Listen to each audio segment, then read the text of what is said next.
యేసుక్రీస్తు ప్రభు నామంలో కుడి వచ్చిన మీ అందరూ కూడా వందనాలు తెలియజేస్తూ ఉన్నాను. అట్లాగే మా తండ్రి అయిన దేవుడు మనకి ఇటు మంచి అవకాశం ఇచ్చినందుకు ఆయన కూడా నా కృతజ్ఞతాస్తుతులు తెలియజేస్తూ ఉన్నాను. అపోస్తుడైన పౌలు రోమీలకు రాస్తూ 5వ అధ్యాయము 5వ వచనంలో ఏమని తెలియజేస్తూ ఉన్నాడంటే, ఎందుకనగా ఈ నిరీక్షణ మనలను సిగ్గుపరచదు, మనకు అనుగ్రహింపబడిన పరిశుద్ధాత్మ ద్వారా దేవుని ప్రేమ మన హృదయములలో కుమ్మరింపబడి ఉన్నది అనే మాట తెలియజేస్తూ ఉన్నాడు రోమీలకి. అయితే ఈ రోజున మనం నేర్చుకునే అంశం ఏంటంటే, ఎందుకనగా ఈ నిరీక్షణ మనలను సిగ్గుపరచదనే మాటలోంచి నిరీక్షణ అనేటువంటి విషయాన్ని మనం పరిశీలన చేద్దాం. ఈ రోజున నిరీక్షణ అంటే ఏంటి అనే విషయాన్ని మనం ఆలోచన చేసినట్లయితే, నిరీక్షణ అంటే ఎదురు చూచుట లేదా కనిపెట్టుకొని ఉండుట. దేనికోసం నిరీక్షిస్తూ ఉన్నాం మనం క్రైస్తవులైనటువంటి మనం? యేసుక్రీస్తు ప్రభు వారు మనకు ఒక మాట చెప్పి వెళ్ళారు, నేను తండ్రి అంటే మీ అందరికీ స్థలాలు సిద్ధపరిచి వస్తానని వెళ్ళాడు. ఆయన వస్తాడేమోనని ఎదురు చూస్తూ ఉన్నాం. అది మన యొక్క నిరీక్షణ. ఒకవేళ మనం చనిపోయినా సరే, ఆయన వచ్చే టైంకి మనం చనిపోయినా సరే, మొదట మృతులైన వారినే లేపుతాడు అనేది మనకు ఒక నిరీక్షణ. అవును కదా? మనం ఇప్పుడు దేనికోసం నిరీక్షిస్తూ ఉన్నాము?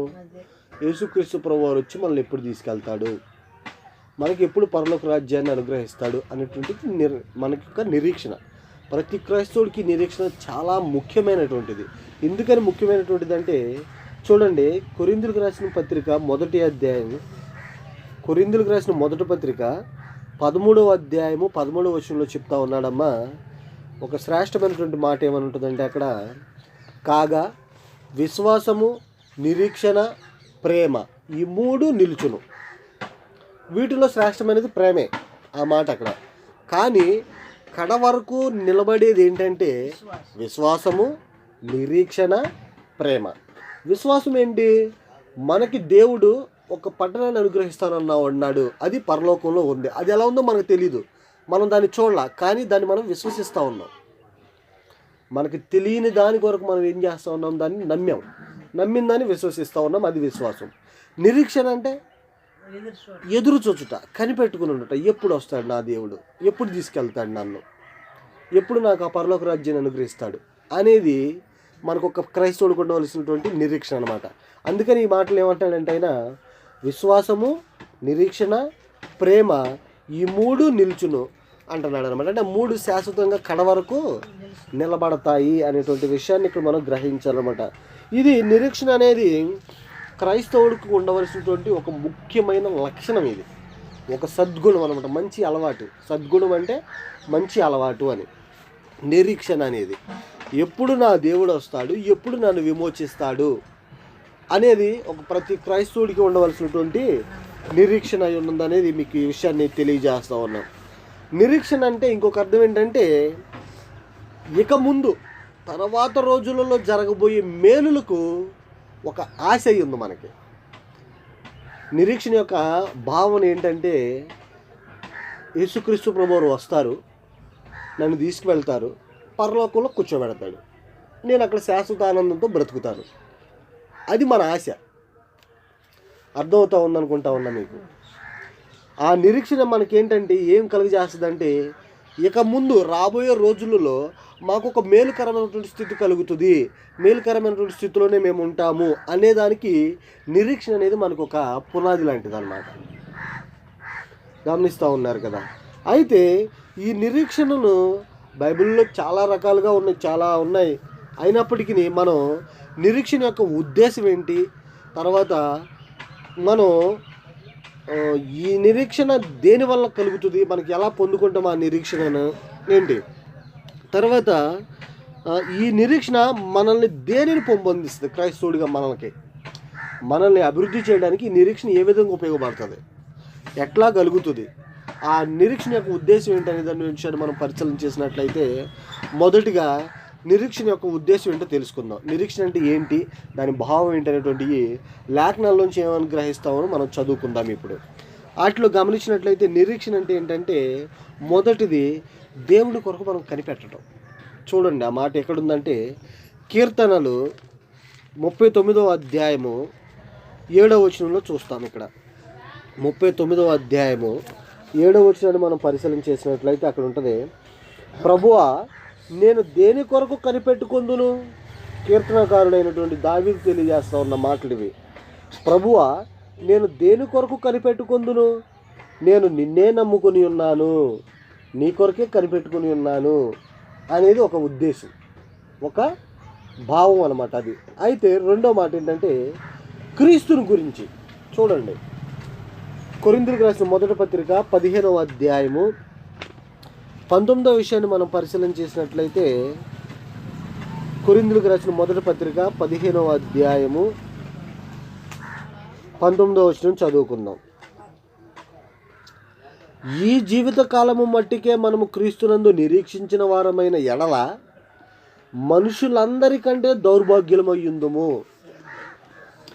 మాట ఏంటంటే మనము ఈ జీవితం మట్టికే క్రీస్తునందు నిరీక్షణ, క్రీస్తు యందు మనం కనిపెట్టుకున్నటువంటి భౌతిక సంబంధంగా క్రీస్తు కొరకు మనం ఎదురు చూడటం, లేదా మనం ఏదైనా అవసరాల కొరకు ఆయన కొరకు నిరీక్షిస్తూ ఉన్నట్లయితే కనుక అది ఎలా ఉంటుందంటే దౌర్భాగ్యం. అంటే ఎలాంటి దౌర్భాగ్యం అంటే మనుషులందరిలో, అదే మాట ఇక్కడ, మనుషులందరికంటే దౌర్భాగ్యులమై ఉంటాము ఈ జీవితం మట్టికి. అంటే ఇప్పుడు మనం చనిపోయే వరకు యేసుని కనిపెట్టుకుని ఉంటాం కొరకైతే కాదు, అది కాదన్నమాట. మనం కనిపెట్టుకుని ఉండాల్సింది మనము తర్వాత జరగబోయే సంగతులు, మన చనిపోయిన తర్వాత జరగబోయేటువంటి సంగతుల కొరకు నిరీక్షణ పెట్టుకోవాలి మనం.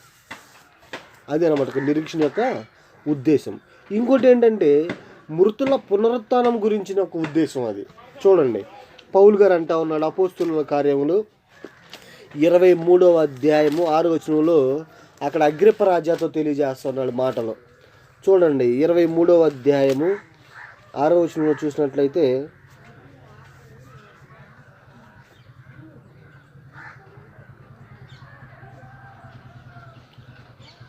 ఆరో వచనం మనం చదువుకోవాల్సింది 23వ అధ్యాయంలో. నేను మొదటి నుంచి మీకు అర్థం అవటం కోసం చదువుతాను. 23వ అధ్యాయం మొదటి నుంచి చదువుతున్నాను. పౌలు మహాసభ వారిని తేరుచూచి, సహోదరులారా, నేను నేటి వరకు కేవలము మంచి మనసాక్షి గలవాడనై దేవుని ఎదుట నడుచుకుంటున్నానని చెప్పాను. అందుకు ప్రధాన యాజకుడైన అననీయ అతనిని నోటి మీద కొట్టుడని దగ్గర నిల్చున్న వారిని ఆజ్ఞాపింపగా, పౌలు అతనిని చూచి, సున్నము కొట్టిన గోడ దేవుడు నిన్ను కొట్టును, నీవు ధర్మశాస్త్రము చొప్పున నన్ను విమర్శింప కూర్చుండి ధర్మశాస్త్రములకు విరోధముగా నన్ను కొట్టనాజ్ఞాపించుచున్నావా నేను. అంటే పౌలు గారు ఆ మహాసభ దగ్గర నిలబడ్డాడు.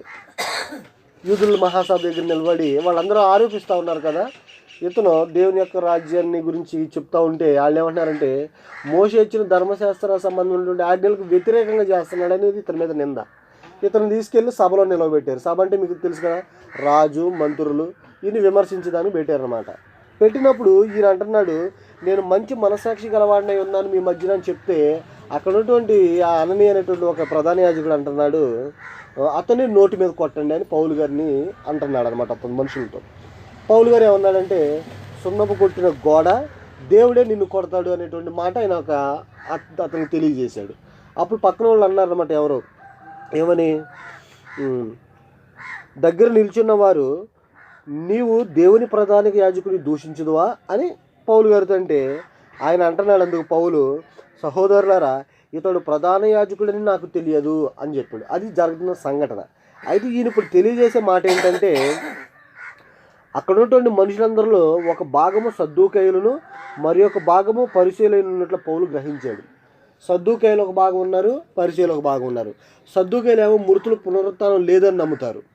మృతుల పునరుత్థానము దేవదూతలైనను దేవుడైనను లేరని నమ్ముతారు. వీళ్ళు పరిచయులు ఉన్నారు, వాళ్ళు శాస్త్రులు అనమాట. పరిచయులు అంటే ధర్మశాస్త్రాన్ని బోధించేవాళ్ళు. వాళ్ళు ఏంటంటే మృతుల పునరుత్థానం ఉంది అనేటువంటి విశ్వసించేవాళ్ళు. పౌలు కూడా పరిచయుడు కనుక ఆయన ఏమంటున్నాడంటే, అక్కడ ఉన్నటువంటి పరిచయులు ఉన్నారని గ్రహించి, సహోదరులారా, నేను పరిచయుడును, పరిచయులకు సంతతివాడను, మనకున్న నిరీక్షణను గూర్చియు మృతుల పునరుత్థానమును గూర్చి నేను విమర్శింపబడుచున్నానని సభలో బిగ్గరగా చెప్పాడు. ఆయన దేనికోసం నిరీక్షిస్తూ ఉన్నాడని చెప్తా ఉన్నాడు ఇక్కడ పౌలు గారు. మృతుల పునరుత్థానం గురించి నేను నిరీక్షిస్తూ ఉన్నాను, అందుకు నేను ఇక్కడ నిలబడ్డాను మీ ఎదుట. ఈ సభలో నేను ఖైదీగా నిలబడడానికి లేదా నిందించబడిన వాళ్ళగా నిలబడడానికి కారణం ఏంటి? నేను కూడా నిరీక్షణకు ఆధారమైనటువంటి మృతుల పునరుత్థానం ఏదైతే ఉందో దాని కొరకే విమర్శించబడతా ఉన్నాను అనేటువంటి విషయాన్ని ఇక్కడ పౌలు గారు తెలియజేస్తూ ఉన్నాడు అనమాట. అంటే మృతుల పునరుత్థానం ఉందే, మనము దేవుడినే నమ్ముకోవాలి.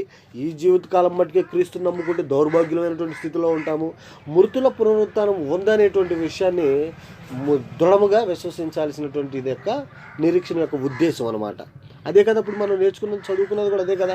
ఇప్పుడు మనం ఏంటి, మనం చనిపోయినా సరే తెస్సలోనికీయులతో అంటాడు ఏమని, నిద్రించిన వారి కంటే ముందుగా మీరు కొనిపోబడరు. అంటే చనిపోయిన వాళ్ళకంటే బ్రతుకున్న మనం ముందుకేం వెళ్ళం. ఆయన వస్తే ఈ సమయానికి వస్తే మొదట మృతులైన వారు లేపబడతారు, ఆ తర్వాత మనం ఆయన చేర్చుకునే దానికి ఆకాశ మండలంలోకి వెళ్తాం. అది అనమాట, అది ప్రాసెస్. అయితే ఆ మృతుల పునరుత్థానం ఉంది అనేటువంటి విషయాన్ని పౌలు గారు ఇక్కడ దృఢపరుస్తూ ఉన్నాడు. తర్వాత ఏంటంటే నిరీక్షణకి ఇంకొక ఉద్దేశం, ముఖ్యమైనటువంటి ఉద్దేశం ఏంటంటే నిత్య జీవాన్ని పొందుతాము అనేటువంటిది ఒక విషయం అన్నమాట.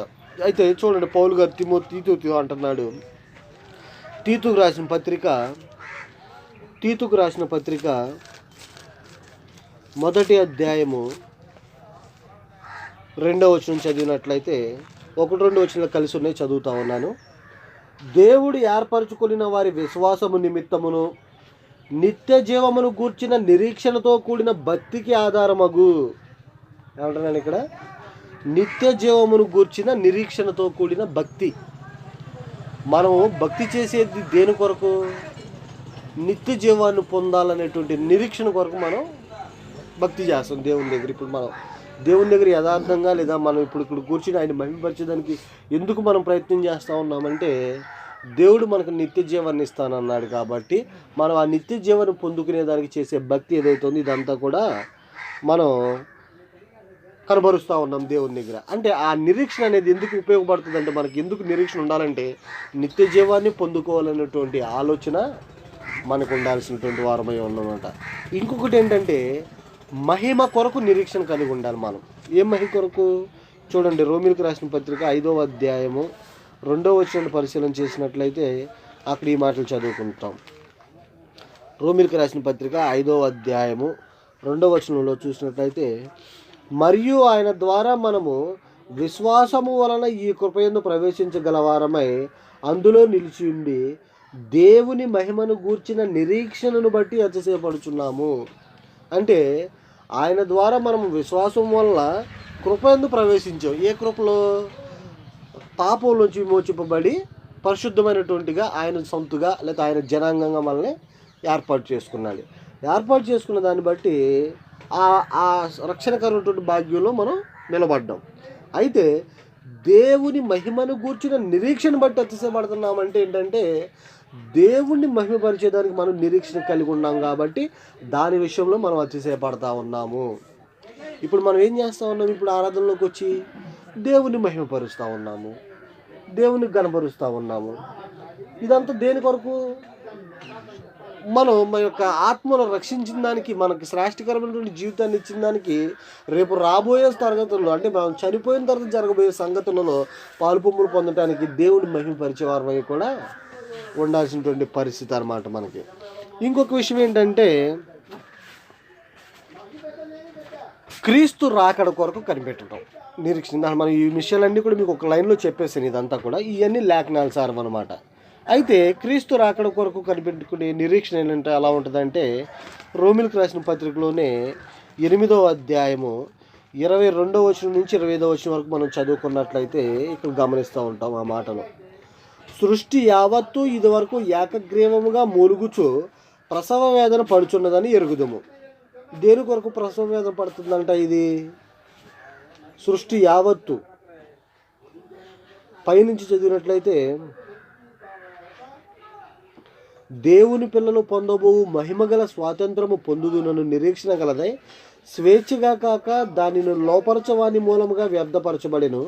సృష్టి యావత్తు ఇదివరకు ఏకగ్రీవముగా మూలుగుచు ప్రసవ వేదన పడుచున్నదని ఎరుగుదము. అంతేకాదు ఆత్మ యొక్క ప్రథమ ఫలములు నొందిన మనము కూడా దత్తపుత్రత్వము కొరకు, అనగా మన దేహము యొక్క విమోచనము కొరకు కనిపెట్టుచు మనలో మనము మూలుగుచున్నాము. ఏలయనగా మనము నిరీక్షణ కలిగిన వారమే రక్షింపబడితిమి. నిరీక్షింపబడినది కనబడినప్పుడు నిరీక్షణతో పని ఉండదు. తాను చూచుచున్న దాని కొరకు ఎవడు నిరీక్షించును? మనము చూడని దాని కొరకు నిరీక్షించిన ఎడల ఓపికతో దాని కొరకు కనిపెట్టుదుము అంటా ఉన్నాడు. ఇక్కడ ఏమంటున్నాడంటేనమ్మా, సృష్టి యావత్తు ప్రసవ వేదనలో ఉంది. ఎందుకు? దేవుని మహిమ కొరకు ప్రసవ వేదన పడతా ఉంది. అయితే ఇక్కడ ఏంటంటే మనము నిరీక్షణ గలవారమే రక్షించబడ్డాము. నిరీక్షణ కనబడి నిమిత్తం ఇప్పుడు మనం దేని కొరకైతే ఎదురు చూస్తూ ఉన్నామో అది కనబడినప్పుడు మనం నిరీక్షించే ఇంక అవసరం ఉంటుందా? ఇప్పుడు నేను ఒక ఊరు వెళ్ళాలని నేను మా బంధువులతో చెప్పా, పలానా రోజు వస్తానన్నా. వాళ్ళు నా కోసం ఏం చేస్తూ ఉంటారు? ఎదురు చూస్తూ ఉంటారు నేను ఆ రోజు వెళ్ళే వరకు. నేను వెళ్ళిన తర్వాత కూడా ఇంకా నా కోసం ఎదురు చూస్తారా? చూడరు కదా. అంటే దేని కొరకైతే మనం నిరీక్షిస్తూ ఉన్నామో దాన్ని చూచిన తర్వాత ఇక ఆ నిరీక్షణతో మనకు పని ఉండదు. ఇప్పుడు మనం దేని కొరకు నిరీక్షిస్తూ ఉన్నాము? ప్రభు రాకడ సమయం కొరకు నిరీక్షిస్తూ ఉన్నాము. ప్రభు రాకడ వచ్చేసింది అనుకోండి, మనం ఇంకా నిరీక్షించాల్సిన పని లేదు. కనుక అంటున్నాడు ఇక్కడ, మనము చూడని దాని కొరకు నిరీక్షించిన ఎడల, మనం చూడాల యేసుక్రీస్తు ప్రభువు ఎప్పుడు వస్తుందో మనకు తెలియదు. దాని కొరకు నిరీక్షించిన ఎడల ఓపికతో దాని కొరకు కనిపెట్టుదుము అంటా ఉన్నాడు అనమాట. అంటే ఓపిక కలిగి క్రీస్తు రాకడని మనం కనిపెట్టుకునేటువంటి నిరీక్షణ కలగాలి. కనిపెట్టుకోవడం నిరీక్షణ, ఆ మాట మీరు జ్ఞాపకం చేసుకోవాలి. కనిపెట్టుకుండాల్సిన వారమే ఉన్నాం అనమాట. ఇది నిరీక్షణ యొక్క ముఖ్య ఉద్దేశం ఏంటంటే దేవుణ్ణి కనిపెట్టుకోవాలి. ఈ జీవితకాలం మట్టుకే క్రీస్తు నమ్ముకోకుండా రాబోయే నిత్య జీవంలో ఆయనతో పాటు ఉండేదానికి మనం ఆయన్ని నమ్ముకొని ఉండాలి.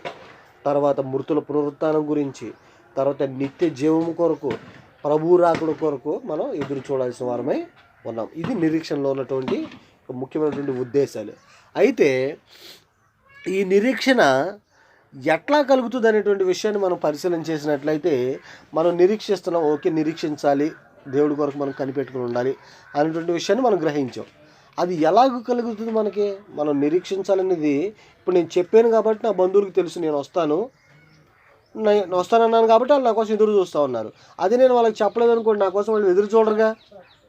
అట్లాగే ఇప్పుడు మనకు ఆ నిరీక్షణ ఎలాగ కలుగుతుంది అనేటువంటి విషయాన్ని గ్రహించినట్లయితే, లేఖనాల నుంచి పరిశీలన చేసినట్లయితే, మొదటిది దేవుని లేఖనాల వల్ల మనకు నిరీక్షణ కలుగుతుందంట. చూడండి ఎలాగంటే, రోమీలకు రాసిన పత్రిక 15వ అధ్యాయము 4వ వచనంలో ఒక మాట చెప్తా ఉన్నాడు. చూడండి అమ్మా, ఏలయనగా ఓర్పు వలనను లేఖనముల వలని ఆదర వలనను మనకు నిరీక్షణ కలుగుటకై పూర్వమందు రాయబడినవన్నీ మనకు బోధ కలుగు నిమిత్తం రాయబడి ఉన్నవే.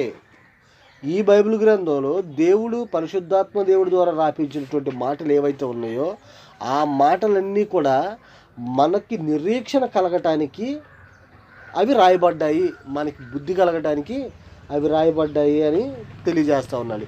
ఏమి రాయబడ్డాయి లేఖనాల్లోంచి? అబ్రహాంకి దేవుడు వాగ్దానం చేశాడు. ఏమని? కానాను దేశాన్ని నీకు ఇస్తాను, నీకు సంతానం అనుగ్రహించి విస్తారమైనటువంటి ఆకాశ నక్షత్రాలు అయ్యేటట్టు ఇస్క్రేణువులు అయ్యేంత వరకు నిన్ను అభివృద్ధి చేస్తాను. రెండోది. మూడోది, ఈ భూలోక వంశంలో అన్నీ కూడా నీ వంశాన్ని బట్టి ఆశీర్వదించబడతాను అనేటువంటి విషయాన్ని ఆయనకు వాగ్దానం చేశాడు. లేఖనాల నుంచి మనం తెలుసుకున్న, మనం నేర్చుకున్న విషయం అది. అయితే ఇప్పుడు కనాను దేశాన్ని ఇస్తానన్నాడు, వీళ్ళకి కనాను దేశాన్ని ఇచ్చేసాడు. అబ్రహాంకు సంతానాన్ని ఇస్తానన్నాడు, సంతానాన్ని కూడా ఇచ్చేసాడు. విస్తారమైనటువంటి సంతానంగా వాళ్ళు ఎదుగుతూ ఉన్నారు. అయితే భూలోక సంబంధం వంశులన్నీ కూడా నీ నామాన్ని బట్టి ఆశీర్వదిస్తానంటే, వీళ్ళు కనాను దేశం ఇచ్చేసినా కూడా దేని కొరకు కనిపెట్టున్నారు? వీళ్ళ గురించి హెబ్రీ గ్రంథకర్త తెలియజేస్తూ ఉంటాడు అనమాట. వాళ్ళు ఇంకా ఏదో పొందాలనేటువంటి ఆలోచనలో, క్రీస్తు నిత్య జీవనం పొందాలనే ఆలోచనలో ఉన్నట్టుగా వాళ్ళు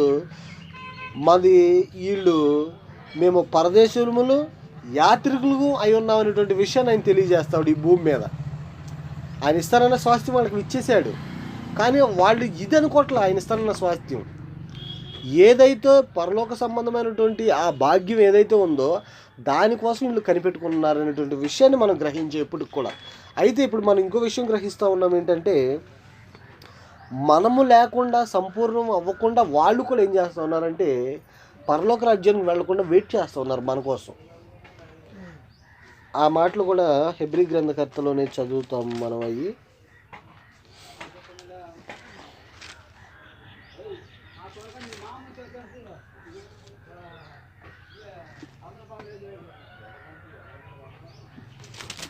11వ అధ్యాయంలో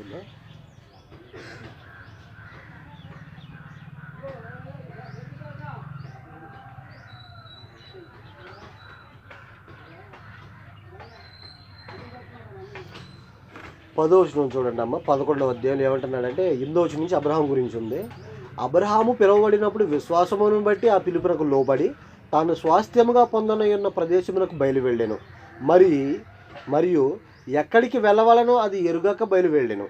విశ్వాసమును బట్టి అతడును అతనితో ఆ వాగ్దానమునకు సమవారసులైన ఇస్సాకు యాకోబు అనువారును గుడారములలో నివసించుచు అన్యుల దేశములో ఉన్నట్టుగా వాగ్దత్త దేశంలో పరవాసులయ్యారు. అన్యుల దేశంలో ఉన్నట్టుగా వాగ్దత్త దేశంలో పరవాసులై ఉన్నారంటే ఏంటంటే, అన్యులు అంటే బయట వాళ్ళు, వాగ్దత్త దేశం అంటే ఇప్పుడు అనుగ్రహించినటువంటి దేవుడు ఇస్తున్న కానాను దేశంలో వీళ్ళు ఎలా ఉన్నారంటే, ఈ దేశం మాది కాదు, మేము ఇక్కడ అన్యులము, మళ్ళీ వెళ్ళిపోవాల్సిన వారమే అనేటువంటి భావంతో అక్కడ బ్రతుకున్నట్లుగా తెలియజేస్తూ కింద అంటా ఉన్నాడు, ఏలయనగా దేవుడు దేనికి శిల్పియు నిర్మాణకుడునై ఉన్నాడు, పునాదులు గల ఆ పట్టణము కొరకు అబ్రహాము ఎదురు చూచుచుండెను అంటా ఉన్నాడు.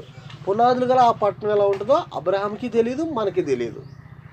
ఆయన వాగ్దానం చేసిన దేశంలోకి వెళ్ళిపోయాడు. ఈయన కాపురం పెట్టేశాడు అక్కడ. కానీ ఆ దేశంలో ఎలా ఉన్నాడంటే, ఈయన ఈ దేశం నాది కాదు, నేను ఇక్కడ యాత్రికుడును, నేను పరదేశిగా ఉన్నాను, అందుకని ఇది నాకు అన్యుల దేశంగా ఉన్నట్టున్నాను అనేటువంటి విషయాన్ని తెలియజేస్తూ ఏదో శ్రేష్టమైనటువంటి దేశం ఉంది అని దానికోసం కనిపెట్టుకున్నారనమాట వీళ్ళు. ఇదంతా కూడా ఇప్పుడు మనం నేర్చుకున్నది వీళ్ళ యొక్క అందుకని ఈయన ఏమయ్యాడంటే విశ్వాసమునకు తండ్రి అయ్యాడు. ఈ ఆదరణ అంతా ఎదురుంచి కలుగుతుంది మనకి. జరిగిన సంఘటనలన్నీ ఈ లేఖనంలో కూర్చారు కాబట్టి అబ్రహాముకి ఇట్లాంటి నిరీక్షణ ఉందన్నమాట, ఇలాంటి విశ్వాసం ఉందన్నమాట. అందుకని అబ్రహాము 75 సంవత్సరాలు వచ్చినప్పుడు వాగ్దానం పొందుకున్న 100 సంవత్సరాలు వచ్చే వరకు పిల్లలు పుడతారనేటువంటి విశ్వాసంతో 25 సంవత్సరాలు దేవుడు వెంబడించాడు అనమాట. ఇదంతా కూడా మనకి ఎందుకు ఇక్కడ రాయబడిందంటే, మనకి నిరీక్షణ కలగటానికి.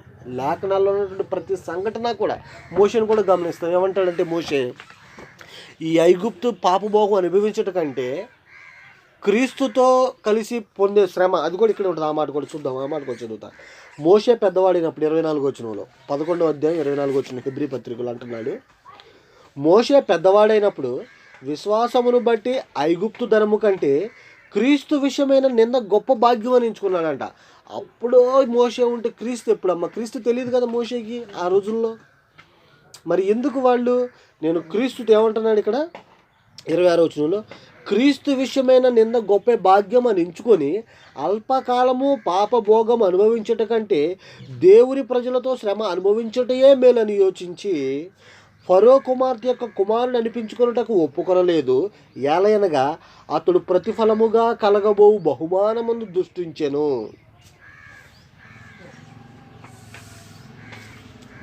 గమనిస్తూ ఉన్నారా? ప్రతిఫలంగా పొందుతారు, ఏదో పొందుతాం మేము. ఇది కాదు దేవుడు మమ్మల్ని కనాను దేశంలో తీసుకెళ్ళిపోతాడు, అది కాదు. వీళ్ళు దేని కొరకు కనిపెడుతున్నారంటే, ఏదో దేవుడు మనకి ఇస్తానన్నాడు, వీళ్ళకి తెలీదు, అది మనకు బయలుపరిచాడు దేవుడు. పితృలు ఎవరికి కూడా తెలీదు పరలోక రాజ్యంలోకి తీసుకెళ్తాను, ఆ వాగ్దానం వాళ్ళకి ఎవరికి లేవు అసలు. ఓన్లీ ధర్మశాస్త్రం వచ్చిన దగ్గర నుంచి ఆ తర్వాత క్రైస్తవులైనటువంటి మన దగ్గర నుంచి వచ్చేపాటికి మనకి ఇవన్నీ తెలియజేయబడ్డాయి. అందుకనే కూడా రక్షణ పొందినటువంటి వ్యక్తులు బాప్తిస్మం పొందుతుంటే పైనుంచి దేవదూతలు కూడా అలా చూస్తారంట, ఏంటి ఏదో జరుగుతుంది, వాళ్ళకి తెలియదు ఆ విషయం. మనము వెళ్ళి దేవదూతలకి మనం తెలియజేయాల్సిన వారమై ఉన్నాం, వాళ్ళకు కూడా తెలియదు. ఇది కేవలము పరిశుద్ధులకు ఉన్నటువంటి అత్యున్నతమైనటువంటి స్థితి ఏంటో తెలుసమ్మా? దేవుని పిల్లలు, దేవుని కుమారులు. దేవుడికి తెలిసిన విషయాలన్నీ కూడా మనకు తెలియజేశాడు. మనవన్నీ కూడా దేవుని దగ్గర నుంచి నేర్చుకుంటాకే మనకు తెలియజేశాడు.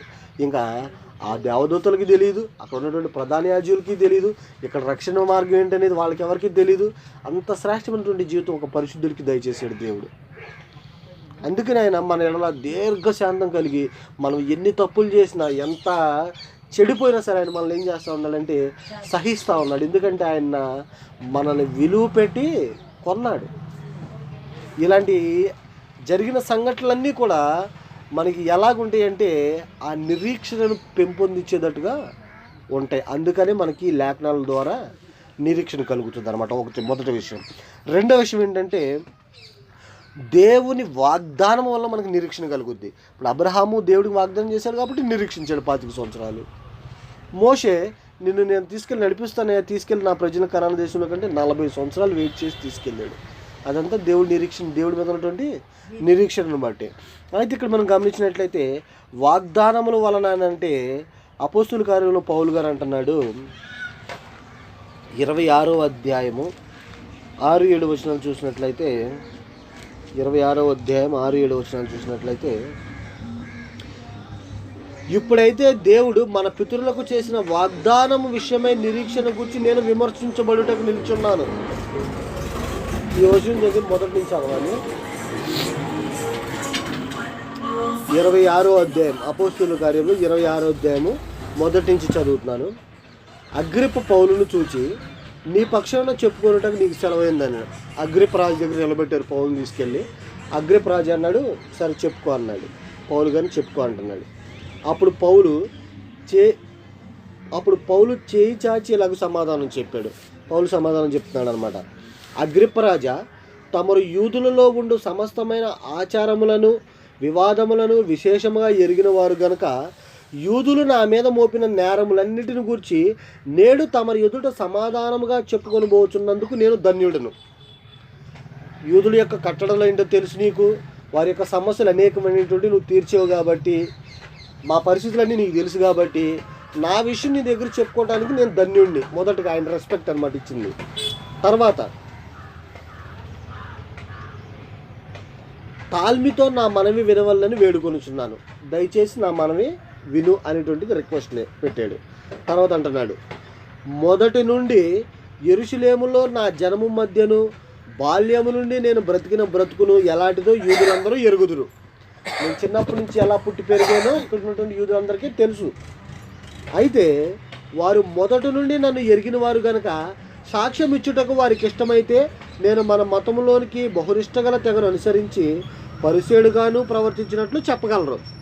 వాళ్ళు ఒకవేళ నా గురించి సాక్ష్యం చెప్పాలనుకుంటే నేను పరిసేయుడిని అయ్యి బహునిష్టగా బ్రతికిన విషయాన్ని కూడా వాళ్ళు తెలియజేస్తారు.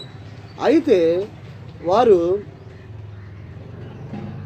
ఇప్పుడైతే దేవుడు మన పితరులకు చేసిన వాగ్దాన విషయమై నిరీక్షణను గూర్చి నేను విమర్శింపబడుటకు నిలిచి ఉన్నాను అంటున్నాడు అనమాట. ఇక్కడ ఈ మాట అంటే నేను ఏమంటున్నానంటే, నేను ఎలాంటి వాడినో వాళ్ళకి తెలుసు, చిన్నప్పటి నుంచి వాళ్ళ దగ్గర పుట్టి పెరిగాను. కానీ ఇప్పుడు నేను ఇక్కడ మీ దగ్గర ఎందుకు విమర్శించబడటానికి నిలబడ్డానంటే, పితరులు చేసిన వాగ్దానం ఉందో చూసారా, పితరులకి దేవుడు చేసిన వాగ్దానం ఉందో చూసారా, ఆ వాగ్దానం నిమిత్తం నేను విమర్శించబడటానికి నిల్చున్నాను అంటున్నాడు. ఏమని వాగ్దానం చేశాడు దేవుడు? వాళ్ళకి కనాను దేశాన్ని ఇస్తానన్నాడు, వాళ్ళకి పితరులకు స్వాస్థ్యాన్ని ఇస్తానన్నాడు, అదొకటి. తర్వాత మృతుల పునరుత్థానం ఏదైతే ఉందో, ఆయన చనిపోయి తిరిగి లేచనేటువంటి ఏదైతే విశ్వాసం ఉందో ఆ విశ్వాసం ఎవరు నమ్మట్ల. అక్కడ ఉన్నటువంటి అనేకమైనటువంటి యూదులు దాన్ని విశ్వసించట్ల. ఈ యేసు క్రీస్తుని నమ్మట్లేదు వాళ్ళు. దేవుడు ఆయన లేపడని చెప్పి వీళ్ళు వాదిస్తాను కూడా వీళ్ళు నమ్మట్ల. యేసుక్రీస్తు ద్వారానే భూలోక వంశాలన్నిటికీ కూడా ఆశీర్వాదం ఉన్నటువంటి విషయాన్ని వీళ్ళు ప్రకటిస్తూ ఉంటే వాళ్ళు నమ్మట్ల. ఆ వాగ్దానాల గురించి నేను చేస్తానంటే ఇక్కడ నిరీక్షణ విషయమై నేను అక్కడ నిలబడ్డాను అనేటువంటి విషయాన్ని ఇక్కడ తెలియజేస్తూ ఉన్నాడు. ఆ నిరీక్షణ ఎలా కలుగుతుందంటే మనకి వాగ్దానాలను మనం పరిశీలన చేయటం ద్వారా నిరీక్షణ మనకి కలుగుతుంది. తర్వాత నిరీక్షణ ఎలా కలుగుతుందంటే దేవుని పిలుపు వలన కలుగుతుందంట మనకి నిరీక్షణ. చూడండి, ఎఫెసీలకు రాసిన పత్రిక 1వ అధ్యాయము 17వ వచనం చదువుదాం. ఎఫెసీలకు రాసిన పత్రిక 1వ అధ్యాయము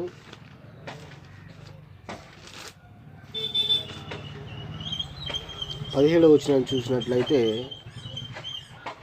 ఇక్కడ ఒక మాట 17 నుంచి 19 వరకు కలిసి ఉన్నాయి, చదువుతాను. మరియు మీ మనోనేత్రములు వెలిగింపబడినందున ఆయన మిమ్మల్ని పిలిచిన పిలుపు వలనైన నిరీక్షణ ఎట్టుదో, పరిశుద్ధులలో ఆయన యొక్క స్వాస్థ్యం యొక్క మహిమైశ్వర్యం ఎట్టిదో అనేటువంటి మాట తెలియజేస్తున్నాడు.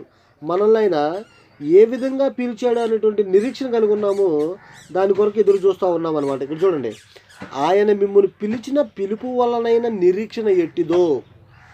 ఆయన మనల్ని ఎలాగ పిలిచాడు? వాక్యం ద్వారా పిలిచాడు.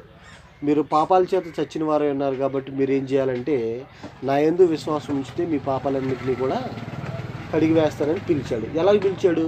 అపోస్తుల ద్వారా పిలిచాడు, ఆ తర్వాత పౌలు గారి ద్వారా పిలిచాడు, తర్వాత మందాకు వచ్చేవాడికి మనసువార్తికుల ద్వారా మనల్ని పిలిచాడు. మళ్ళీ పిలిస్తేనే కదా వెళ్ళింది, పిలవకుండా వెళ్ళాము మనంతటా మనం ఏమన్నా? ఆయన యొక్క మాటలు వింటే మనం వెళ్ళి ఆయన సన్నిధానంలో చేర్చుకున్నాం. ఈ నిరీక్షణ ఎలా కలుగుతుందంటే మనకి ఆయన యొక్క పిలుపు వల్ల కూడా మనకు కలుగుతుంది అనేటువంటి విషయాన్ని ఇక్కడ తెలియజేస్తూ ఉన్నాడు. అందుకని ఇదే అధ్యాయంలో 4వ వచనం అంటున్నాడు, 4వ అధ్యాయం 4వ వచనంలో ఈ పత్రికలు అంటున్నాడు. చూడండి అదే మాట ఏమనంటే, శరీరం ఒక్కటే ఆత్మయు ఒక్కడే, ఆ ప్రకారమే మీ పిలుపు విషయమై ఒక్కటే నిరీక్షణ యందుటకు పిలువబడ్డారు. ఒకటే నిరీక్షణ. ఆ నిరీక్షణ ఏంటంటే దేవుడు నన్ను తీసుకెళ్ళి పరలోక రాజ్యంలో పెడతాడు, నేను చనిపోయినా బ్రతికినా దేవుడు నన్ను లేపుతాడు. ఇవే నిరీక్షణ. నిరీక్షణకు ఆధారమైనవి ఇవే అన్నమాట. కనుక ఈ నిరీక్షణ దేవుని పిలుపు వల్ల మనం పొందుకున్నాం అనేటువంటి విషయాన్ని గ్రహించాలి. ఇంకొక విషయం ఏంటంటే, మనకి నిరీక్షణ ఎలా కలుగుతుంది అంటే క్రీస్తులో ఉండటం వల్ల కలుగుతుంది, క్రీస్తు నందుటం వలన కలుగుతుంది అనమాట. చూడండి, ఇక్కడ ఎఫెసీయులకు రాసిన పత్రిక 2వ అధ్యాయం 13వ వచనంలో అంటున్నాడు,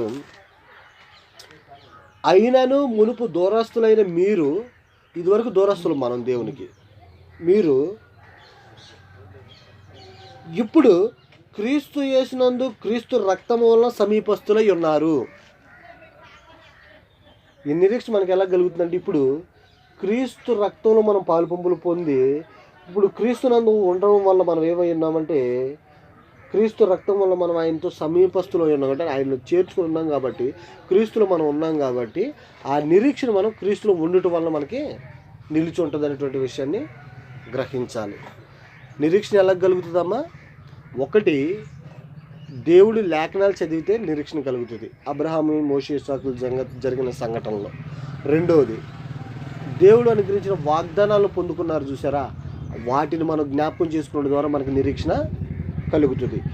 దేవుని పిలుపు వలన కలుగుతుంది, క్రీస్తులో ఉండటం వలన మనకి నిరీక్షణ కలుగుతుంది అనమాట. నిరీక్షణ యొక్క ఉద్దేశం ఏమని చెప్పాను నేను? దేవుని కొరకు కనిపెట్టుకోవటం, క్రీస్తు కొరకు ఎదురు చూచుట, తర్వాత నిత్య జీవం పొందుకోవటం, మృతు పునరుత్థానం ఉందనేటువంటిది విశ్వసించటం, ఇవన్నీ కూడా దాని యొక్క ఉద్దేశాలు అన్నమాట.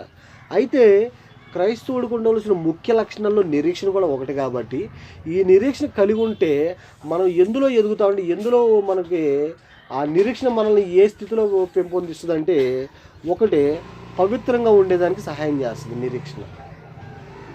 మనల్ని మనకి ఏమి పెంపొందిస్తుంది అంటే, మనల్ని ఏ విషయంలో అభివృద్ధి చేస్తుంది అంటే, మొదటి విషయం పవిత్రతలో మనల్ని పెంపొందిస్తుంది. ఇదివరకు ఇప్పుడు మనం పూర్తిగా పరిశుద్ధంగా ఉన్నప్పటికీ కూడా ఎంతో కొంత అపవిత్రతలో నడుస్తూ ఉంటున్నాం.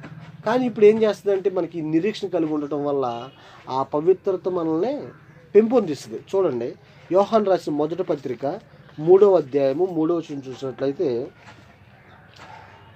ఆయన యందు ఈ నిరీక్షణ పెట్టుకొనిన ప్రతివాడును ఆయన పవిత్రుడై ఉన్నట్టుగా తను పవిత్రునిగా చేసుకొనును అంటున్నాడు.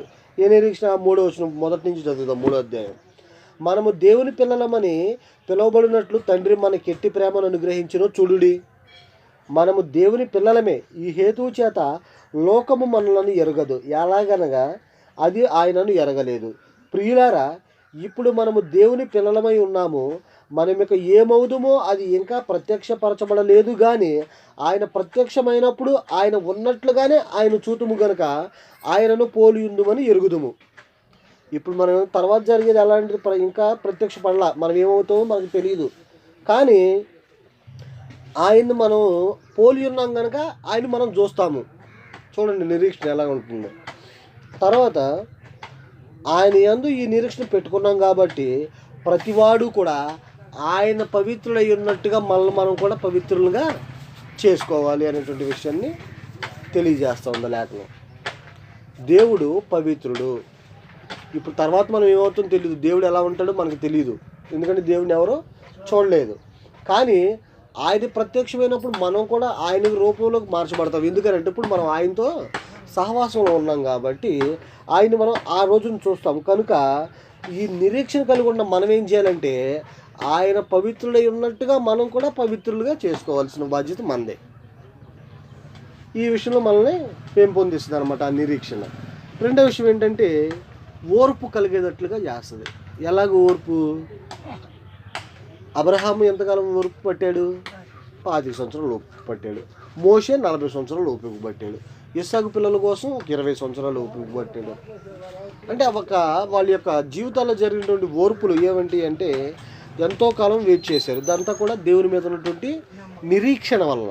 అందుకని చూడండి, ఓర్పు కలుగు చేస్తుందంట ఈ నిరీక్షణ. 8వ అధ్యాయము 25వ వచనాన్ని మనం పరిశీలన చేసినట్లయితే, మనము చూడని దాని కొరకు నిరీక్షించిన ఎడల ఓపికతో దాని కొరకు కనిపెట్టుదాము. ఇందాక మనం చదువుకున్నాం ఈ మాటను కూడా. దేని కొరకు కనిపెడతాం? మనం పరలోకాని కోసం కనిపెడతా ఉన్నాం. అది మనకు ఎలా ఉంటుందో తెలీదు, కానీ దాని కొరకు మనం అది పొందుకోవాలని మనం వెయిట్ చేస్తూ ఉన్నాం. కాబట్టి మనం ఏం చేయాలి? దాన్ని ఇప్పుడు ఓర్పు సహనం ఎక్కువ ఉంచుకుని దానికోసం మనం కనిపెట్టే వారంగా ఉండాలన్నమాట. ఈ నిరీక్షణ మనం ఓర్పును కూడా పెంపొందిస్తుంది. తర్వాత ఈ నిరీక్షణ ధైర్యాన్ని కలగజేస్తుంది మనకి.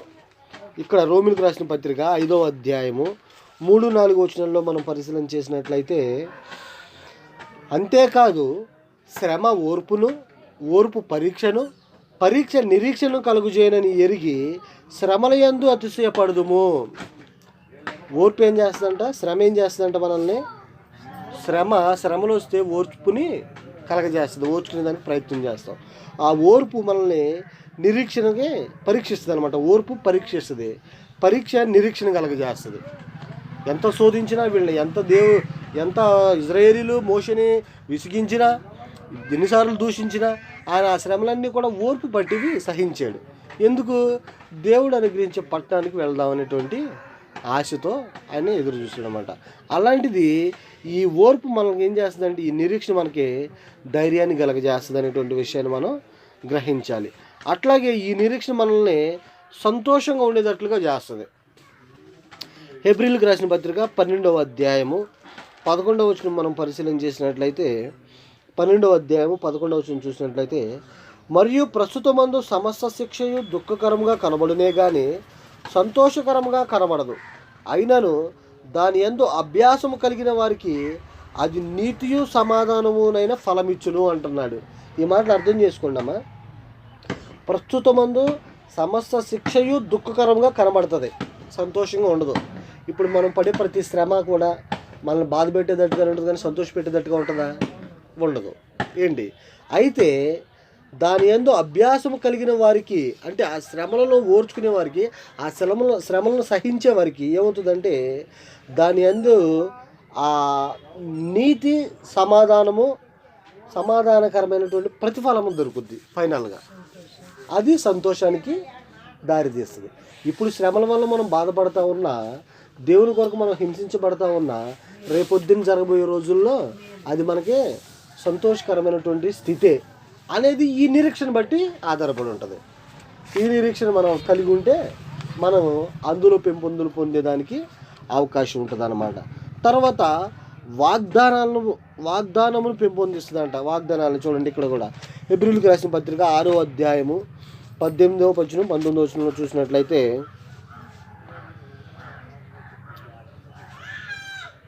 ఈ విధముగా దేవుడు తన సంకల్పము నిశ్చలమైనదని ఆ వాగ్దానమునకు వారసులైన వారికి మరి నిశ్చయముగా కనపరచవలనని ఉద్దేశించిన వాడై తాను అబద్ధమాడజాలని నిశ్చలమైన 2 సంగతులను బట్టి మన ఎదుట ఉంచబడిన నిరీక్షణను చేపట్టుటకు శరణాగతులమైన మనకు బలమును ధైర్యము కలుగునట్లు ప్రమాణము చేసిన వాగ్దానము దృఢపరిచెను. ఈ నిరీక్షణ నిశ్చలమును స్థిరమునై మన ఆత్మకు లంగరవలె నుండి తెరలోపల ప్రవేశించుచున్నది అంటా ఉన్నాడు అనమాట. అంటే దేవుని సన్నిధానానికి మనకు వెళ్ళటానికి, లేదా ఆ వాగ్దానాన్ని మనం స్వతంత్రించుకునేదానికి దేవుడు మనకి నిరీక్షణ ధైర్యాన్ని కలగజేశాడు అనేటువంటి విషయాన్ని ఇక్కడ హెబ్రీ గ్రంథకర్త తెలియజేస్తూ ఉన్నాడు. మనకి గమనిస్తూ ఉన్నారా? ఆ నిరీక్షణ ఎలా ఉంటుందంటే మనకి అది నిశ్చలమును స్థిరమును మన ఆత్మలకు లంగర వేసినట్టు తెరలో లంగర వలె. అంటే లంగర్ అంటే ఏంటమ్మా? పడవలకి లంగరేస్తారంటే ఇక్కడ నిలబడటానికి. అది వెళ్తున్న పడవకి లంగరేసేటువంటి ఏంటంటే లంగరేస్తే అది ఉక్కులాగెళ్ళి నేలకి అంటుకుపోద్ది.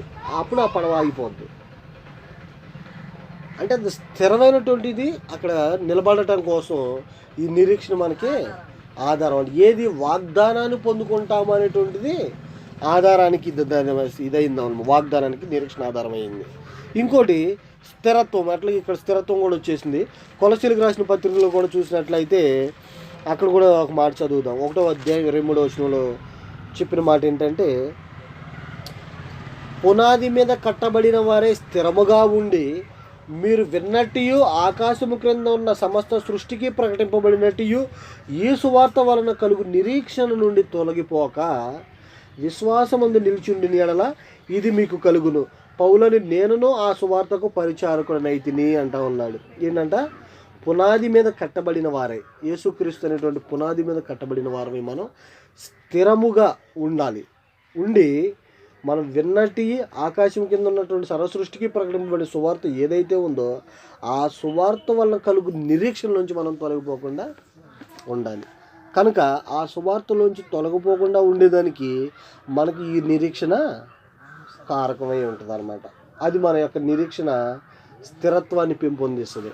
మనం ఏమేమి పెంపొందిస్తుంది అంటే నిరీక్షణ పవిత్రంగా ఉండాలనేటువంటిది కలుగజేస్తుంది. శ్రమలు వస్తే ఓర్చుకోవాలనేటువంటి విషయాన్ని తెలియజేస్తుంది. అట్లాగే ధైర్యం కలగజేస్తుంది. శ్రమల్లోంచి సంతోషం పొందుతామనేటువంటి నిరీక్షణ కలగజేస్తుంది. దేవుడు అనుగ్రహించినటువంటి వాగ్దానం ఏదైతే ఉందో మనకి నిత్య జీవం, ఆ నిత్య జీవంలో పాలుపంపులు పొందుతామనేటువంటిది కూడా ఆ ఆశ కూడా మనకి పెంపొందిస్తుంది అనమాట. ఇలాంటి స్థితులన్నీ కూడా మనకి కలగజేస్తుంది. కనుక అందుకని అంటున్నాడు అనమాట, క్రైస్తవుడైనటువంటి ప్రతి వాడు కూడా క్రీస్తు నుండి నిరీక్షణకి అది మనల్ని సిగ్గుపరచదు. కనుక చూడండి, ఒక 3 ఉదాహరణలు చెప్తాను మీకు. సమయం అవుతుంది, సరిపోతుంది. ఏంటంటే రాజుల మొదటి గ్రంథము ఏలియాని దేవుడు సిగ్గుపరచలా. ఎట్లాగో తెలిసిన రాజుల మొదటి గ్రంథంలో ఒక సంఘటన చదువుదాం. రాజుల మొదటి గ్రంథము 18వ అధ్యాయము 36 వచనం నుంచి 34 వచనాల వరకు చూసినట్లయితే ఇక్కడ 2 మాటలు నేను చదువుతాను, చదివేసి మీకు వివరిస్తాను. చూడండి అమ్మ. 36 వచనం నుంచి 40 వచనం వరకు. అస్తమయ నైవేద్యం అర్పించు సమయమున ప్రవక్తయగు ఏలియా దగ్గరకు వచ్చి ఇలాగూ ప్రార్థన చేశాను. యెహోవా, అబ్రహాము, ఇస్సాకు, ఇజ్రాయేలీల దేవా, ఇజ్రాయేలుల మధ్య నీవు దేవుడివై ఉన్నావనియు నేను నీ సేవకుడై ఉన్నాననియు ఈ కార్యములన్నీ నీ సెలవు చేత చేసిననియు ఈ దినమును కనపరచుము. యెహోవా, నా ప్రార్థన ఆలకించుము. ఈ మాట ఇక్కడ ఆగుదాం. మోషే ఏలియా దేవుడికి ప్రార్థన చేస్తా ఉన్నాడు. ఏమనంటే ఆహాబురాజుని ఎదుర్కొంటానని చెప్పేసి ఎదుర్కొని ఆహాబురాజు దగ్గరికి వెళ్ళి తెలియజేస్తూ ఉన్నాడు, యెహోవాకి నేను ఒక్కడనే ప్రవక్తను ఉన్నా, మిగతా ప్రవక్తలందరూ నువ్వు చంపించేసావు. నీ దగ్గర బయలుకు సంబంధించి 450 మంది ప్రవక్తలు ఉన్నారు. నేను నా దేవుడే గొప్ప, నా దేవుడే ఉన్నవాడు అనేటువంటిది నేను నీకు ప్రకటిస్తూ ఉన్నా. నువ్వు అది నమ్మట్లా. కనుక ఇప్పుడు ఏం చేద్దామంటే మనం నీ 450 మందిని తీసుకునిరా, నేను ఒక్కడనే వస్తా. బలిపీఠం దగ్గరికి వెళ్దాం, ఒక ఎద్దుని తీసుకుందాం. ఆ ఎద్దుని దహన బలి కట్ల మీద పెట్టేసి ఆ ఎద్దుని సిద్ధపరిచి ఆ దహన బలి పీఠం మీద పెట్టించు. మీరు ఎక్కువ మంది ఉన్నారు కాబట్టి మొదట మీరే ఆ పని చేయండి. మీ దేవుళ్ళకి ప్రార్థన చేస్తారో మీ దేవతలకు ప్రార్థన చేస్తారో ప్రార్థన చేసుకోండి. ఆ అగ్నికి ఆ బలిపీఠ మీద ఉన్నటువంటి ఆ బలి పశువు మనం అగ్ని రాబెట్టకుండా పైనుంచి అగ్ని వచ్చి దాన్ని దహించేయాలి. మీరు ప్రార్థన చేసుకోండి మీ దేవుడికి. ఆ అగ్ని అయితే వచ్చి మీరు పెట్టినటువంటి ఆ బలిని ఏం చేయాలి, దాన్ని దహించి వేయాలి. మీరు ముందు ఆ పని చేయండి, తర్వాత నేను కూడా అట్లాగే చేస్తానన్నాడు. వాళ్ళు 450 మంది కూడా ఆ బలిపశుని సిద్ధపరిచి ఆ బలిపీఠం మీద పెట్టి ఉదయం నుంచి మధ్యాహ్నం వరకు బయలారా బయలారా బయలారా అంటే ఆ దేవుడు రాలా. ఈయన ఏమంటున్నాడు తెలుసా, వాళ్ళని అపహాస్యం చేస్తా వాళ్ళ దేవుడి గురించి అంటూ ఉంటాడమ్మా ఏలియా గారు. వారు తాము చేసిన బలిపీఠం వద్ద గంతులు వేయి మొదలుపెట్టిరి. మధ్యాహ్నము కాగా వాళ్ళు అరుస్తున్నారంట, గంతులు వేస్తున్నారు, పిలుస్తున్నారు, రావట్లే. అప్పుడు అంటున్నాడు చూడు, ఏలి అంటున్నాడు వాళ్ళని, 26వ వచనంలో. అప్పుడు ఏలియా బయలు ప్రవక్తలను పిలిచి, మధ్యాహ్నం కాగా ఏలియా, వాడు దేవుడై ఉన్నాడా, పెద్ద కేకలు వేయుడి, వాడు ఒకవేళ ధ్యానము చేయుచున్నాడేమో, దూరముగా నున్నాడేమో, ప్రయాణము చేయుచున్నాడేమో, వాడు నిద్రపోవుచున్నాడేమో, మీరు ఒకవేళ లేపవలసినదేమో అని అపహాస్యం చేశాడంట. వాళ్ళు దేవుడు కాదు కదా, ఏలియాకు తెలుసు. ఇక్కడ ఏమంటున్నాడు ఏలియా మనకు 36వ వచనం చూసినట్లయితే, యెహోవా అబ్రహాము, ఇస్సాకు, ఇజ్రాయేలీల దేవా, ఇజ్రాయేలీల మధ్య నీవు దేవుడివై ఉన్నావనియు, నేను నీ సేవకుడినై ఉన్నాననియు, నీ కార్యములన్నీ నీ సెలవు చేత చేసిననియు ఈ దినమును కనపరచుము. యెహోవా నా ప్రార్థన ఆలకించుము. యెహోవావైన నీవే దేవుడివై ఉన్నావనియు. చూడండి అమ్మా, మాట చూడండి ఇక్కడ.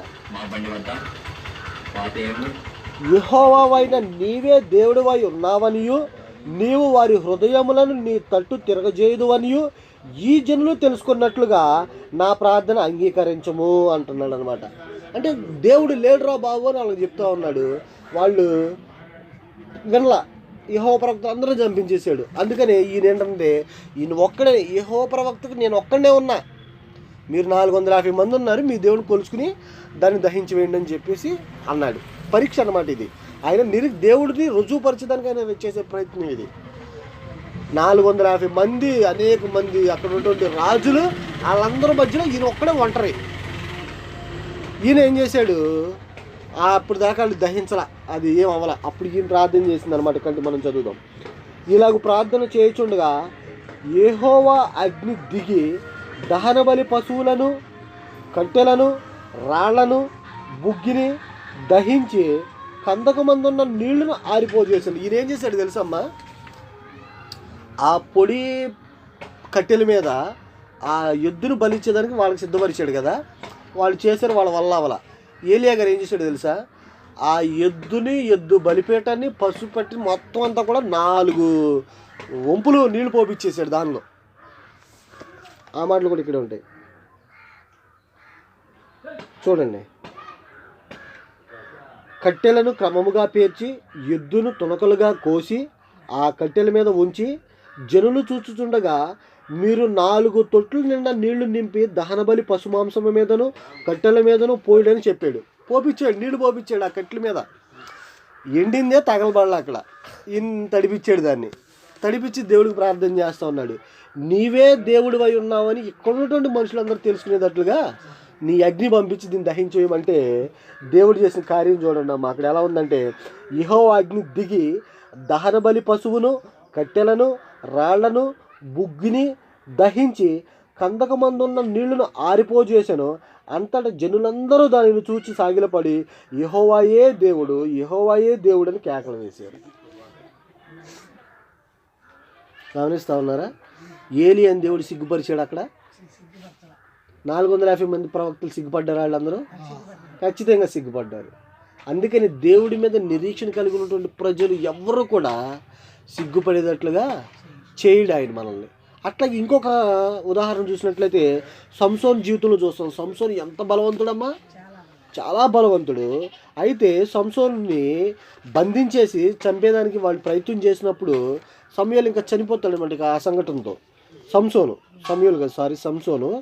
న్యాయాధిపతులు 16వ అధ్యాయము 28వ వచనం నుంచి 30వ వచనం వరకు.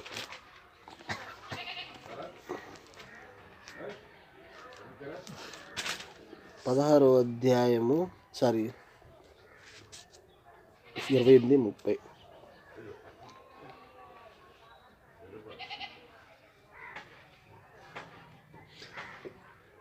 23 వచ్చి చదువుతుంది. ఈ సంగతి మీకు అర్థం అవడం కోసం. ఫిలిష్తీయుల సర్దారులు మన దేవత మన శత్రువు అయిన సంసోనును మన చేతికి అప్పగించున్నదని చెప్పుకొని సంసోను బంధించేశారు. అలా అంటున్నారన్నమాట. చెప్పుకొని తమ దేవత అయిన దాగోను మహాబలి అర్పించుటకును పండగ ఆచరించుటకును కూడుకొనేది. జనులు సంసోనును చూచినప్పుడు మన దేశమును పాడు చేసిన వాడు, మనలో అనేకులను చంపిన వాడునైనా మన శత్రువుని మన దేవత మన చేతికి అప్పగించినదని చెప్పుకొనుచు తమ దేవతను స్తుతించిరి. వారి హృదయములు సంతోషముతో నిండి ఉండగా వారు మనము పరిహాసము చేయుటకు సంసోనును పిలిపించి పిలిపించుదము రండి అని సంసోనును బందీగృహం నుండి పిలువనంపించిరి. వారు అతనిని చూచి గుడి స్తంభముల మధ్యన అతనిని నిలవబెట్టి పరిహాసము చేయగా, సంసోను తన చేతిని పట్టుకొని నా బంట్లతో ఇట్లా, నేను ఈ గుడికి ఆధారముగానున్న స్తంభములను నన్ను తడవనిచ్చి విడువు, నేను వాటిని ఆనుకొందును. ఆ గుడి స్త్రీ పురుషులతో నిండి ఉండెను. ఫిలిష్తీయుల సర్దారులందరూ అక్కడ నుండిరి. వారు సంసోనుని ఎగతాళి చేయగా గుడి కప్పు మీద స్త్రీ పురుషులు రమారమి 3000 మంది చూచుచుండిరి. అక్కడ జరిగిన సంఘటన ఏంటంటే, మా దేవత మనల్ని నాశనం చేసినటువంటి సంసోనును అప్పగించింది. వాడు బందీగృహంలో ఉన్నాడు. వాడిని అపహాస్యం చేద్దాం, వాడిని ఎగతాళి చేద్దాం అని చెప్పి ఆ సభలోకి తీసుకొచ్చారు. ఆ గుడి దగ్గరికి పౌలు గారికి సంసోన్ గారికి అప్పటికి కళ్ళు తీసేశారు, కళ్ళు కనిపించట్లా. ఆయన పట్టుకున్న బంట్లు అన్నాడు, ఈ స్తంభాలను ఆనుకునేటట్టుగా నన్ను ఆంచండి అయ్యా, అక్కడ నిలబెట్టండి అన్నాడు. వీళ్ళు తీసుకెళ్ళి అక్కడ నిలవబెట్టారు స్తంభాల దగ్గర. ఇప్పుడు చూడండి అమ్మ ఏం జరుగుతుందో. ఈయన ఏం చేశాడు తెలుసా, వాళ్ళు ఎగతాళి చేస్తూ ఉంటుంటే 28వ వచనంలో అక్కడ కనీసం ఎంతమంది ఉన్నారు, రమారమి 3000 మంది ఉన్నారంట. అప్పుడు సంసోను, యెహోవా ప్రభువా దయచేసి నన్ను జ్ఞాపకము చేసుకొనుము, దేవా దయచేసి ఈసారి మాత్రమే నన్ను బలపరచుము, నా 2 కన్నుల నిమిత్తము ఫిలిష్తీయులను ఒక్కమారే దండించి పగ తీర్చుకొని నిమ్మని యెహోవాకు మొరపెట్టి, ఆ గుడికి ఆధారముగానున్న 2 మధ్య స్తంభములలో ఒకదానిని కుడి చేతను ఒకదానిని ఎడమ చేతను పట్టుకుని, నేను ఫిలిష్తీయులను చనిపోదుముగాక అని చెప్పి బలముతో వంగినప్పుడు గుడి ఆ సర్దారుల మీదను దానిలోనున్న జనులందరి మీదను పడిను. మరణకాలమున అతడు చంపిన వారి శవముల లెక్క జీవితకాలముందు అతడు చంపిన వారి లెక్క కంటే ఎక్కువయ్యను. అట్లా ప్రార్థన చేశాడు అన్నమాట సంసోన్. దేవుడి నామంలో ఉన్నటువంటి న్యాయాధిపతిని ఎగతాళి చేస్తూ ఉంటే, కళ్ళు పీకేసి ఎగతాళి చేస్తూ ఉంటే, ఈ ఒక్కసారికి మాత్రం నన్ను బలపరచు, నన్ను ఎగతాళి చేసే వాళ్ళతో పాటు నాతో పాటు వాళ్ళని కూడా చంపేస్తాను అని ప్రార్థన చేశాడా. ఆ ఒక్కసారి దానికి బలాన్ని ఇచ్చాడు. ఎప్పుడైతే ఆ సంసోన్ యొక్క నాజీరు ఆ తల వెంట్రులు కత్తిరించబడ్డాయో అప్పుడు యెహోవా బలం పోయింది ఆయన దగ్గర. అప్పటి వరకు ఆయన దగ్గర చాలా బలవంతుడు ఆయన. గాడిద ఎముకతో ఎంతమందిని చంపాడు అక్కడ ఆయన? 1000 మందిని చంపాడు. ఇక్కడ 3000 మందిని చంపాడు ఈ రోజున. అంటే ఈరోజు చనిపోయిన వాళ్ళ లెక్క ఆయన జీవితకాలంలో చంపిన వాళ్ళ లెక్క కంటే ఎక్కువ ఉందంట. అక్కడ సంసోను సిగ్గుపరిచాడు దేవుడు? సిగ్గుపరచలా. ఖచ్చితంగా దేవుడు సహాయం చేసి ఏం చేశాడు, అక్కడ ప్రతీకారం చేసేటట్లుగా చేశాడనమాట. అందుకనే పౌలు గారు అంటాడు, ఈ సంఖ్యల నిమిత్తం నేను సిగ్గుపడట్లేదు, దేవుడి కొరకు నిందించు. ఆ మాట కూడా చదువుతాం 28వ అధ్యాయం 20వ వచనం. అపోస్తుల కార్యములు 28వ అధ్యాయం 20వ వచనంలో చూసినట్లయితే పౌలు గారు కూడా అంటున్నాడు, తిమోతితో కూడా చెప్పాడు అదే మాట. పౌలు గారు ఏమంటున్నారంటే 28వ అధ్యాయం 20వ వచనంలో చూస్తే, అపోస్తుల కార్యములు 28వ అధ్యాయము 20వ వచనం చూస్తాం.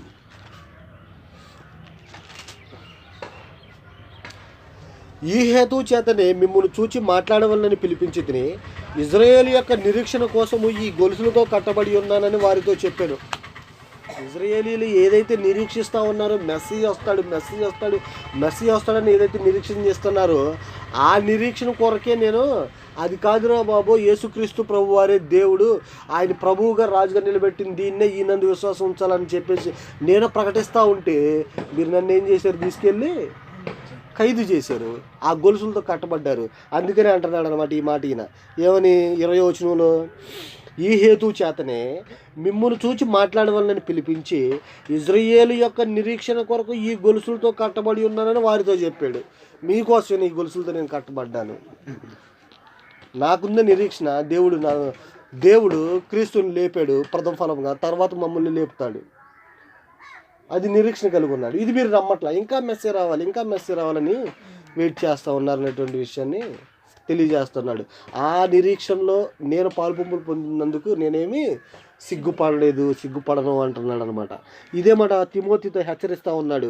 తిమోతికి రాసిన 2వ పత్రిక 1వ అధ్యాయము 8వ వచనంలో చూస్తే పౌలు గారు తిమోతితో ఏమంటున్నాడంటే, 1వ అధ్యాయం 8వ వచనంలో, కాబట్టి నీవు ప్రభు విషయమైన సాక్ష్యమును గూర్చి అయినను ఆయన ఖైదునైన నన్ను గూర్చి అయినను సిగ్గుపడక దేవుని శక్తిని బట్టి సువార్త నిమిత్తమై శ్రమానుభవంలో పాలుబాడవై ఉండుము అంటున్నాడు అనమాట. దేవుని కొరకు కానీ నాను ఖైదుగా ఉన్నాననే విషయంలో కానీ నువ్వేం చేయాలంటే సిగ్గుపడకుండా నువ్వేం చేయాలంటే ఆ సువార్త నిమిత్తం ధైర్యంగా ఆ నిరీక్షణను ప్రకటించనేటువంటి విషయాన్ని తెలియజేస్తూ ఉన్నాడు అన్నమాట దేవుడు. ఇక్కడ ఈ పౌలు గారు తెలియజేస్తున్నాడు తిమోతితో. కనుక దేవుని యందు నిరీక్షణ కలిగి ఉన్న వారిని సిగ్గుపరచదమ్మా. ఆ నిరీక్షణ మనకి ఏం కలగజేస్తుందంటే రేపు జరగబోయే సంగతుల్లో మనం పాలుపొంపులు పొందుతాము. ఇది ఎప్పుడంటే ఈ నిరీక్షణ యొక్క ఫలము అంత్య దినాన పరిపూర్ణం అవుతుంది. అప్పటి వరకు మనం నిరీక్షణ కలిగి ఉంటాం. ఎప్పుడు వస్తాడు దేవుడిని వెయిట్ చేస్తూ ఉంటాం. ఎప్పుడైతే ఆ రెండవ రాకడ వస్తుందో, ప్రభు ఎప్పుడైతే వస్తాడో, అంత్యదినం ఎప్పుడైతే జరుగుతుందో అప్పుడు మన యొక్క నిరీక్షణకి ముగింపు అనేది ఉంటుంది. అప్పుడు మనం ఏం చేస్తామంటే మనందరం కూడా పరలోకాన్ని పొందుకునేటువంటి బాధ్యత ఆ దినాన కలుగుతుంది మనకి. అప్పటి వరకు కూడా మనకి నిరీక్షణ సజీవంగా మన హృదయాల్లో ఉంచేటట్లుగా మనం చూసుకోవాలి. ఏదైతే మనం నిరీక్షిస్తూ ఉన్నామో దేవుడు నాకు ఒక వాగ్దానాన్ని చేసి వెళ్ళాడు. తండ్రి దగ్గర నాకు ఒక ఇల్లు కట్టి వస్తానన్నాడు, స్థలాన్ని సిద్ధపరిచి వస్తా అన్నాడు. ఆయన వచ్చే వరకు నేను వెయిట్ చేస్తా. ఒకవేళ ఈలోపే నేను చనిపోతే ఆయన వచ్చినప్పుడు మొదట నన్నే లేపుకుని తీసుకుని వస్తాడు. గమనించండి, జాగ్రత్తగా మైండ్లో పెట్టేసుకోండి ఈ మాటలు మీరు. ఇది ఒకవేళ మనం చనిపోయినా సరే, ఇప్పుడు 2000 సంవత్సరాలు గడిచింది దేవుడు వాగ్దానం చేసిన దగ్గర నుంచి, ఏది క్రీస్తు వచ్చి వెళ్ళిన దగ్గర నుంచి 2000 సంవత్సరాలు గడిచింది. ఇంకొక 2000 సంవత్సరాల తర్వాత దేవుడు వచ్చినా సరే దేవుడు చేసిన వాగ్దానం కోసం మనందరం కూడా కనిపెట్టుకుని ఉండాల్సిన వారం ఉన్నామని ఈ విషయాన్ని మీకు తెలియజేస్తూ శ్రద్ధగా ఉన్న మీ అందరూ కూడా ఈ మాటలు తెలియజేస్తూ ముగిస్తూ ఉన్నాను.